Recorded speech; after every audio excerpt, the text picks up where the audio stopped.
በጌታችን በመድኃኒታችን በኢየሱስ ክርስቶስ ስም ሰላምታችን ይድረሳችሁ። እንኳን ወደ ቤቴል ቲዩብ ቻናል በሰላም መጣችሁ። ዛሬም ደግሞ ዕውቀታችሁን የሚፈትኑ ትውስታችሁን የሚያድሱና ጥልቅ መረዳትን የሚሰጡ 20 የተመረጡ የመጽሐፍ ቅዱስ ጥያቄዎችን አዘጋጅተንላችሁ ቀርበናል። የዚህ መንፈሳዊ ቻናል ቤተሰብ ለመሆን የሰብስክራይብ በተኗን በመጫን አባል ይሁኑ። እንዲሁም ይህ አስተማሪ ቪዲዮ ለሌሎች እንዲዳረስ ላይክ እና ሼር በማድረግ የወንጌል አጋርነታችሁን አሳዩን። ጥያቄዎቹን ከሰራችሁ በኋላ ያገኛችሁትን ውጤት እንዲሁም አስተያየታችሁን በኮሜንት ላይ እንድታጋሩን እንጋብዛችኋለን። አሁን ዝግጁ ከሆናችሁ ወደ ጥያቄዎቹ እንሂድ። ጥያቄ ቁጥር 1 እግዚአብሔር ለኖህ የቃል ኪዳን ምልክት አድርጎ ምንን ምልክት ሰጠው? ሀ የደመና አምድን፣ ለ ኮከብን፣ ሐመሩሃ ቀስተ ደመናን፣ መ የሚቃጠል ቁጥቋጦን። 10 ሰከንድ አላችሁ።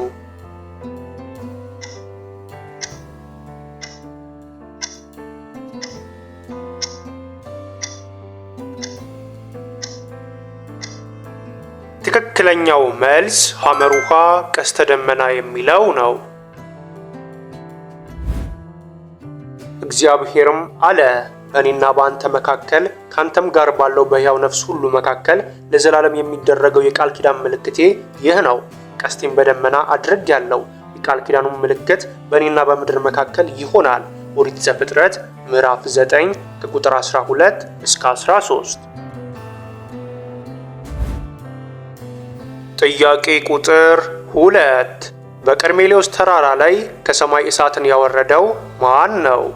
ሀ ኤልሳዕ፣ ለ ሙሴ፣ ሐመሩሃ ሳሙኤል፣ መ ኤልያስ።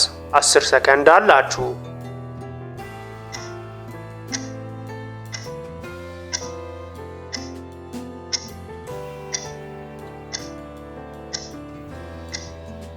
ትክክለኛው መልስ መ ኤልያስ የሚለው ነው።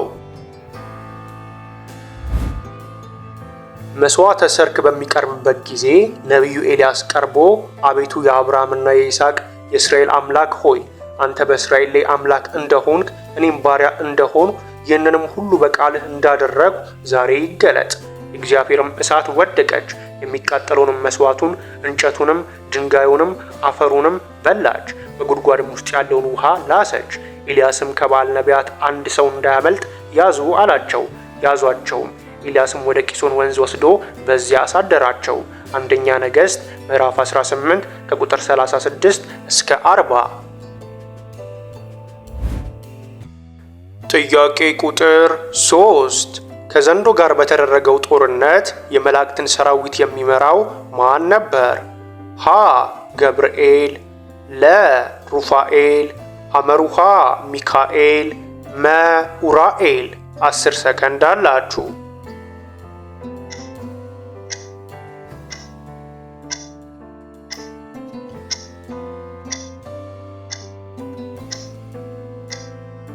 ትክክለኛው መልስ ሐመሩሃ ሚካኤል የሚለው ነው። በሰማይም ሰልፍ ሆነ፣ ሚካኤልና መላእክቱ ዘንዶውን ተዋጉ። ዘንዶም ከመላእክቱ ጋር ተዋጋ፣ አልቻላቸውም። ከዚያም ወዲያ በሰማይ ስፍራ አልተገኘላቸውም። ዓለሙንም ሁሉ የሚያስተው ዲያብሎስና ሰይጣን የሚባለው ታላቁ ዘንዶ እርሱም የቀድሞ እባብ ተጣለ፣ ወደ ምድርም ተጣለ፣ መላእክቱም ከእርሱ ጋር ተጣሉ። የዮሐንስ ራእይ ምዕራፍ 12 ከቁጥር 7 እስከ 9። ጥያቄ ቁጥር 4 ከ10 ለምጻሞች መካከል ኢየሱስን ለማመስገን የተመለሰው ሰው ምናዊ ነበረ? ሀ ሳምራዊ፣ ለ ናዝራዊ፣ ሐመሩሃ ሶርያዊ፣ መ መልስ የለም። 10 ሰከንድ አላችሁ።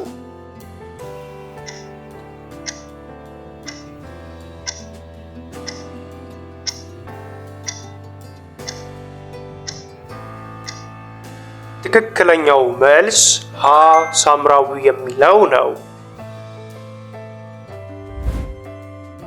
እነሆም ሲሄዱ ነጹ። ከእነርሱም አንዱ እንደተፈወሰ ባየ ጊዜ በታላቅ ድምፅ እግዚአብሔርን እያከበረ ተመለሰ። እያመሰገነውም በእግሩ ፊት በግንባሩ ወደቀ። እርሱም ሳምራዊ ነበረ። የሉቃስ ወንጌል ምዕራፍ 17 ከቁጥር 15 እስከ 16። ጥያቄ ቁጥር 5 ነቢዩ ዮናስ የእግዚአብሔርን ትእዛዝ ተላልፎ ለመኮብለል የጀመረው ወደ የትኛው ከተማ ነበር? ሀ ወደ ኢዮጴ፣ ለ ወደ ነነዌ፣ ሐመሩሃ ወደ ቤቴል፣ መ ወደ ተርሴስ። 10 ሰከንድ አላችሁ።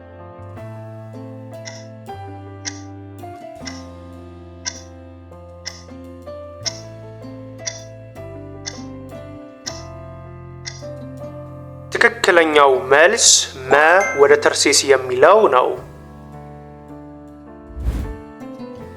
ዮናስ ግን ከእግዚአብሔር ፊት ወደ ተርሴስ ይኮበልል ዘንድ ተነሳ። ወደ ኢዮጴም ወረደ። ወደ ተርሴስም የምታልፍ መርከብ አገኘ። እግዚአብሔርም ፊት ኮብልሎ ከእነርሱ ጋር ወደ ተርሴስ ይሄድ ዘንድ ዋጋ ሰጥቶት ወደ እርሱ አገባ። ትንቢተ ዮናስ ምዕራፍ 1 ቁጥር 3። ጥያቄ ቁጥር 6 በራእይ መጽሐፍ ውስጥ ስንት ምዕራፎች አሉ? ሀ 20፣ ለ 22፣ ሐመሩሃ 18፣ መ 24። 10 ሰከንድ አላችሁ።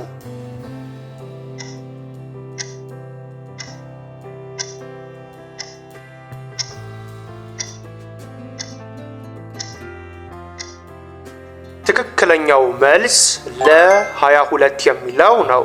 በዮሐንስ ራእይ መጽሐፍ ውስጥ ያለው የምዕራፍ ብዛት 22 ነው። ጥያቄ ቁጥር 7 የቃል ኪዳኑን ታቦት በመንካቱ የተቀጸፈው ሰው ማን ነው? ሀ ናዳብ፣ ለ ፊንሃስ፣ ሐመሩሃ አዛሪያ፣ መ ኦዛ። 10 ሰከንድ አላችሁ።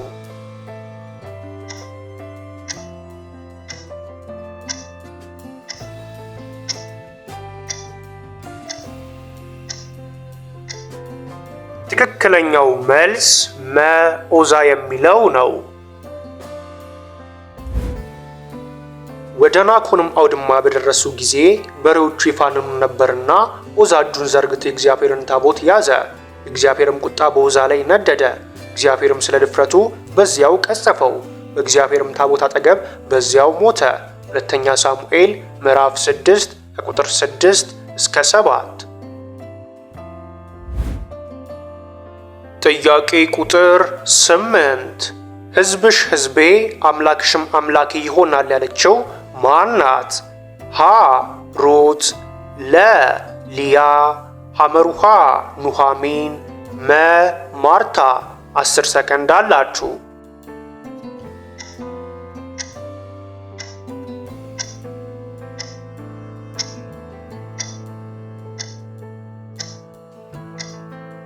ትክክለኛው መልስ ሀ ሩት የሚለው ነው። ሩትም ወደምትሄጅበት እሄዳለሁና በምታድሪበትም አድራለሁና እንድተውሽ ካንቺም ዘንድ እንድመለስ አታስቸግሪኝ፣ ሕዝብሽ ሕዝቤ አምላክሽም አምላኬ ይሆናል። መጽሐፈ ሩት ምዕራፍ 1 ከቁጥር 16። ጥያቄ ቁጥር 9 ከመስኮት የተወረወረችውና የተረገጠችው የትኛዋ ሴት ናት? ሀ ጎቶሊያ፣ ለ ደሊላ፣ ሐመሩሃ ኤልዛቤል፣ መ ሚካል። 10 ሰከንድ አላችሁ።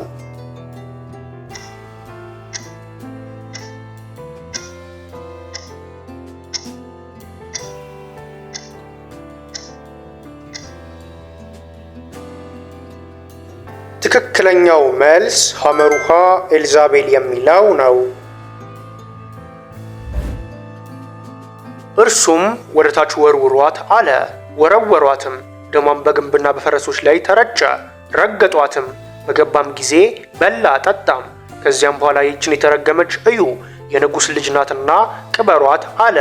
የኤልዛቤልም ሬሳ በኢዝራኤል እርሻ መሬት ላይ እንደ ፍግ ይሆናልና ማንም ይቺ ኤልዛቤል ናት ይል ዘንድ አይችልም ብሎ የተናገረው የእግዚአብሔር ቃል ይህ ነውና አለ። ሁለተኛ ነገሥት ምዕራፍ 9 ከቁጥር 32 እስከ 37። ጥያቄ ቁጥር 10 የንጉሥ ሰለሞን እናት ማን ትባላለች? ሀ አቢግያ፣ ለ ቤርሳቤ፣ ሐመሩሃ አጊት፣ መ ራሄል። 10 ሰከንድ አላችሁ።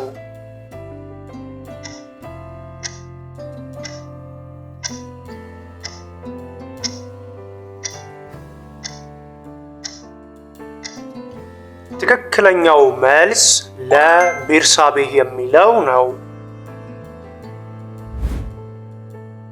እነዚህ ደግሞ በኢየሩሳሌም ተወለዱለት። ከአምኤል ልጅ ከቤርሳቤህ ሳሙስ፣ ሳቦብ፣ ናታን፣ ሰለሞን 9። እነዚህ ሁሉ ከቁባቶቹ ልጆች በቀር የዳዊት ልጆች ነበሩ። ትዕማርም እህታቸው ነበረች። አንደኛ ዜና ምዕራፍ 3 ከቁጥር 5 እስከ 9። ጥያቄ ቁጥር 11 ሙሴ ከመሞቱ በፊት የተስፋይቱን ምድር ከየት አየ? ሀ ከናበው ተራራ፣ ለ ከቀርሜሌዎስ ተራራ፣ ሐመሩሃ ከሲና ተራራ፣ መ ከሄርሞን ተራራ።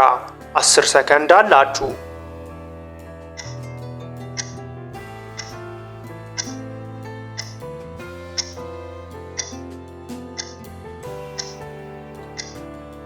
ትክክለኛው መልስ ሀ ከናባው ተራራ የሚለው ነው። ሙሴም ከሞዓብ ሜዳ በኢያሪኮ ፊት ለፊት ወዳለው ወደ ናባው ተራራ ወደ ፈሰጋ ራስ ወጣ። እግዚአብሔርም ለዘር እሰጣለሁ ብዬ ለአብርሃምና ለይስሐቅ ለያዕቆብም የማልሁላቸው ምድር ይህች ናት፣ በዓይን እንድታያት አደረግሁ፣ ነገር ግን ወደዚያች አትሻገርም አለው። ኦሪት ዘዳግም ምዕራፍ 34 ከቁጥር 1 እስከ 4። ጥያቄ ቁጥር 12 የትኛው የብሉይ ኪዳን ሰው ነው ጸጉራም የሆነና ጠፍር ይታጠቅ የነበረው? ሀ ሳሙኤል፣ ለ ኤልያስ፣ ሐመሩሃ ኤልሳዕ፣ መ አሞጽ። 10 ሰከንድ አላችሁ።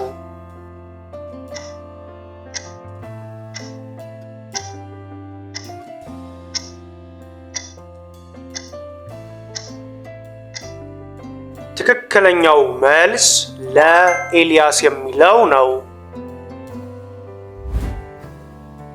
እርሱም ሊገናኛችሁ የወጣው ይህንስ ቃል የነገራችሁ ሰው መልኩ ምን ይመስላል አላቸው። እነርሱም ሰውየው ጠጉራም ነው፣ በወገቡም ጠፍር ታጥቆ ነበር አሉት። እርሱም ቴስቢያዊው ኤልያስ ነው አለ። ሁለተኛ ነገሥት ምዕራፍ 1 ከቁጥር 7 እስከ 8። ጥያቄ ቁጥር 13 በመጽሐፍ ቅዱስ ውስጥ የተመዘገበው 962 ዓመት የኖረው ሰው ማን ነው? ሀ ማቱሳላ፣ ለ ሄኖክ፣ ሐመሩሃ አዳም፣ መ ያሬድ። 10 ሰከንድ አላችሁ።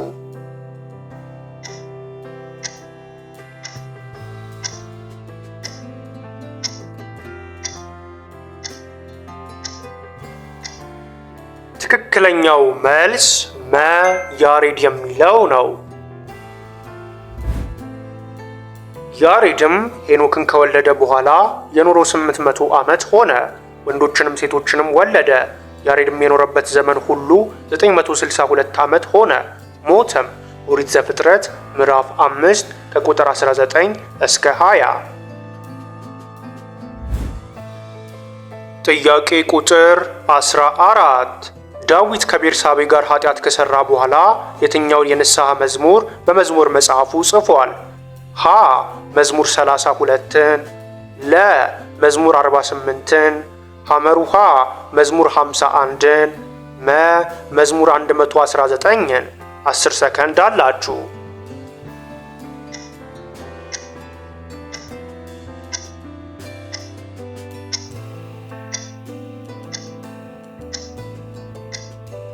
ትክክለኛው መልስ ሐመሩሃ መዝሙር 51ን የሚለው ነው። አቤቱ እንደ ቸርነትህ መጠን ማረኝ፣ እንደ ምሕረትም ብዛት መተላለፌን ደምስስ። ከበደሌ ፈጽሞ እጠበኝ፣ ከኃጢአቴም አንጻኝ።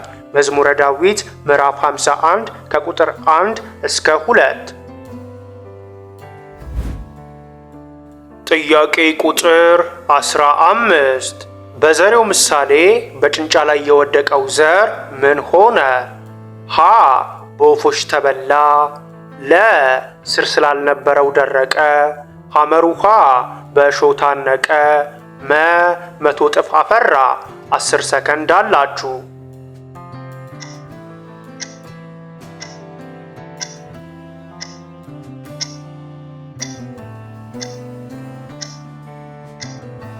ትክክለኛው መልስ ለ ስር ስላልነበረው ደረቀ የሚለው ነው። ሌላውም ብዙ መሬት በሌለበት በጭንጫ ላይ ወደቀ። ጥልቅ መሬትም ስላልነበረው ወዲያው በቀለ። ፀሐይም በወጣ ጊዜ ግን ጠወለገ። ስርም ስላልነበረው ደረቀ። የማቴዎስ ወንጌል ምዕራፍ 13 ከቁጥር 5 እስከ 6።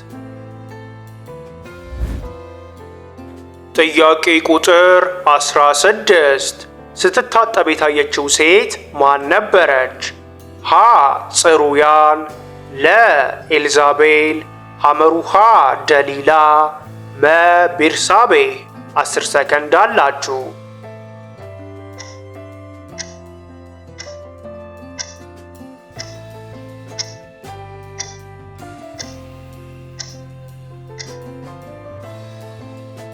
ትክክለኛው መልስ መ ቤርሳቤህ የሚለው ነው። እንዲህም ሆነ ወደ ማታ ጊዜ ዳዊት ከምንጣፉ ተነሳ፣ በንጉሥም ቤት በሰገነት ላይ ተመላለሰ። በሰገነቱ ሳለ አንዲት ሴት ስትታጠብ አየ። ሴቲቱም መልከ መልካም ነበረች። ዳዊትም ልኮ ስለ ሴቲቱ ጠየቀ። አንድ ሰውም ይህች የኤልያብ ልጅ የኬጢያዊው የኦርዮ ሚስት ቤርሳቤ አይደለችምን? አለ። ሁለተኛ ሳሙኤል ምዕራፍ 11 ከቁጥር 2 እስከ 3። ጥያቄ ቁጥር 17 የያዕቆብና የኤሳው እናት ማን ነበረች?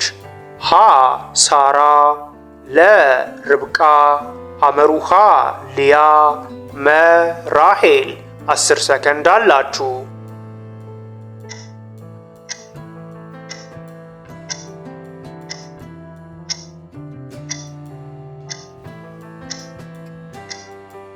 ትክክለኛው መልስ ለርብቃ የሚለው ነው። ይስሐቅም ስለ ሚስቱ ወደ እግዚአብሔር ጸለየ። መካን ነበረችና እግዚአብሔርም ተለመነው። ርብቃም ሚስቱ ጸነሰች። በፊትም የወጣው ቀይ ነበረ፣ ሁለንተናውም ጠጉር ለብሶ ነበር። ስሙም ኤሳው ተባለ። ከዚያም በኋላ ወንድሙ ወጣ፣ በእጁም የኤሳውን ተረከዝ ይዞ ነበር። ስሙም ያዕቆብ ተባለ። እርሷ ልጆቿን በወለደቻቸው ጊዜ ይስሐቅ 60 ዓመት ሆኖት ነበር። ኦሪት ዘፍጥረት ምዕራፍ 25 ከቁጥር 21 እስከ 26። ጥያቄ ቁጥር 18 10ቱን ትእዛዛት የያዘው የብሉይ ኪዳን መጽሐፍ የትኛው ነው? ሀ ኦሪት ዘሌዋውያን፣ ለ ኦሪት ዘሁልቁ፣ ሐመሩሃ ኦሪት ዘጸአት፣ መ መጽሐፈ ኢያሱ። 10 ሰከንድ አላችሁ።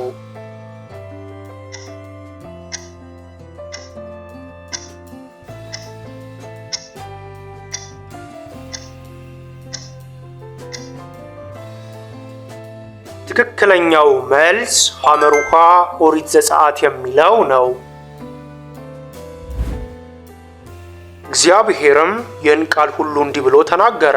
ከግብፅ ምድር ከባርነት ቤት ያወጣሁህ እግዚአብሔር አምላክህ እኔ ነኝ። ከኔ በቀር ሌሎች አማልክት አይሁኑልህ። አባትህንና እናትህን አክብር። እግዚአብሔር አምላክ በሚሰጥህ ምድር ዕድሜህ እንዲረዝም አትግደል፣ አታመንዝር፣ አትስረቅ። ኦሪት ዘጸአት ምዕራፍ 20 ከቁጥር 1 እስከ 15። ጥያቄ ቁጥር 19 ከ12ቱ ከኢየሱስ ደቀ መዛሙርት መካከል ያልነበረው ማን ነው? ሀ ጳውሎስ፣ ለ በርጠለሚዮስ፣ ሐመሩሃ ፊልጶስ፣ መ ቶማስ። 10 ሰከንድ አላችሁ።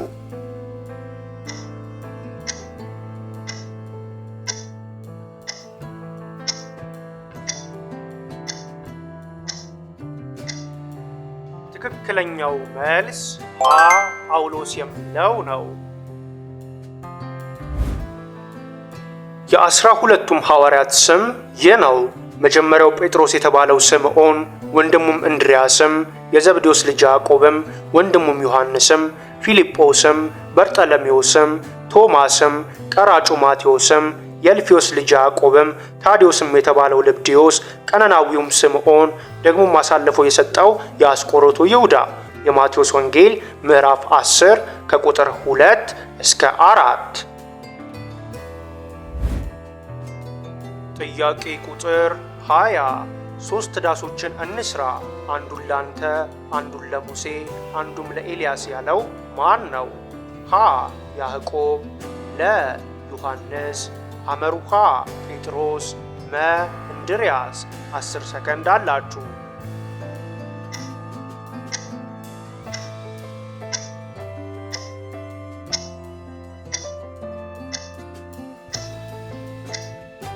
ትክክለኛው መልስ ሐመሩሃ ጴጥሮስ የሚለው ነው።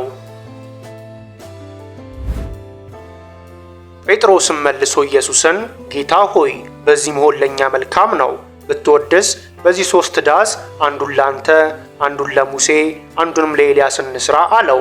የማቴዎስ ወንጌል ምዕራፍ 17 ቁጥር 4። ውድ የቤቴል ቲዩብ ተመልካቾቻችን እግዚአብሔር በቃሉ ብርሃንነት ይምራችሁ፣ በቤታችሁና በኑሯችሁ ሁሉ ሰላሙን ያብዛላችሁ፣ ቃሉን የምትሰሙ ብቻ ሳይሆን በሕይወታችሁ የምትኖሩ ያደርጋችሁ እያለን በሚቀጥለው ቪዲዮ እስከምንገናኝ ድረስ እግዚአብሔር አምላክ በሰላምና በጤና ያገናኘን። ቸር ቆዩልን። ቻው።